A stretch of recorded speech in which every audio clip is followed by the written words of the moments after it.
Shalom. Renungan kebenaran firman Tuhan hari ini terambil di dalam Injil Matius pasal 25 ayat 1 sampai dengan ayat yang ke-13.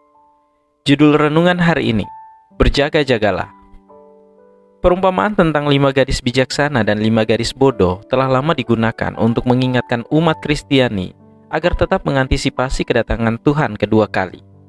Dalam perumpamaan ini, gadis-gadis ini menunggu mempelai laki-laki sebelum pesta pernikahan dimulai.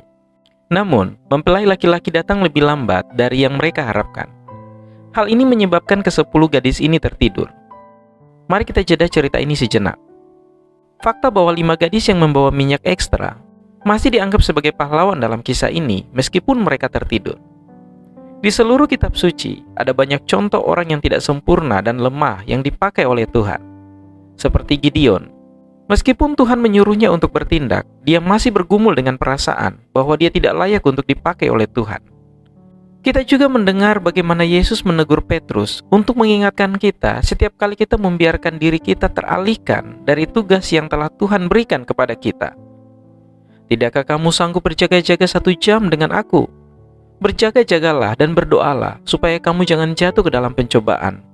Roh memang penurut tetapi daging lemah.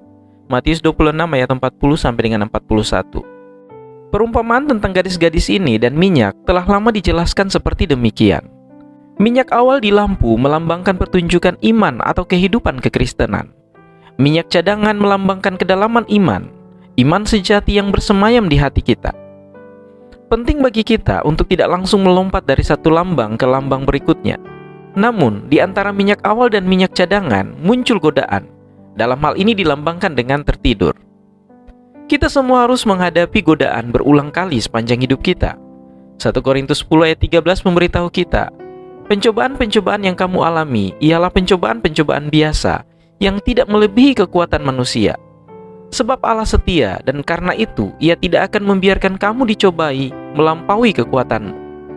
Pada waktu kamu dicobai, Ia akan memberikan kepadamu jalan keluar sehingga kamu dapat menanggungnya. Bandingkan hal ini dengan Roma 3 ayat 23 sampai dengan 24 yang mengatakan, karena semua orang telah berbuat dosa dan telah kehilangan kemuliaan Allah, dan oleh kasih karunia telah dibenarkan dengan cuma-cuma karena penebusan dalam Kristus Yesus. Pencobaan dan dosa adalah bagian dari dunia ini dan telah mendarah daging dalam kemanusiaan sejak Adam dan Hawa. Penting bagi kita untuk mengingatkan diri sendiri bahwa keselamatan kita tidak membuat kita sempurna. Sebaliknya, kita dicobai supaya menjadi kuat, tetapi terkadang kita menyerah pada kelemahan. Kita berusaha untuk menjadi kudus, tetapi kadang-kadang kita jatuh. Dalam perumpamaan, orang-orang yang digambarkan bijaksana dan siap sedia adalah orang-orang yang membawa cadangan minyak atau iman sejati. Efesus 2 ayat 8 sampai dengan 9 memberitahu kita, sebab karena kasih karunia kamu diselamatkan oleh iman, itu bukan hasil usahamu, tetapi pemberian Allah, itu bukan hasil pekerjaanmu. Jangan ada orang yang memegahkan diri. Iman kitalah yang mempersiapkan kita, bukan berapa kali kita tertidur. Matthew Henry pernah mengajarkan, terang kita harus bersinar di hadapan orang-orang yang melakukan perbuatan baik. Tetapi hal ini tidak akan lama dilakukan, kecuali ada prinsip yang tetap dan aktif di dalam hati kita, tentang iman kepada Kristus dan kasih kepada Allah dan saudara-saudara kita. Kita tidak tahu kapan Tuhan akan kembali atau memanggil kita pulang. Tetapi sejujurnya itu bukan masalah.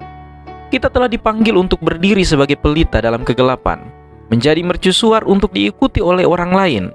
Tetapi kita tidak dapat tetap bersinar dengan kekuatan dan kemampuan kita sendiri. Cahaya kita, kekuatan dan kemauan kita tidak akan bertahan lama. Seperti gadis-gadis dalam bacaan hari ini, atau Petrus di Taman Getsemani. Suatu saat kita akan tertidur. Pencobaan akan datang, kelemahan terkadang menang. Yang benar-benar penting adalah bagaimana kita menangani godaan atau dosa itu. Yang terpenting adalah bahwa iman kita berdiri teguh di atas kekuatan dan kasih karunia Allah. Apakah Anda siap untuk kedatangan Kristus kembali? Kiranya Tuhan Yesus memberkati kita semua.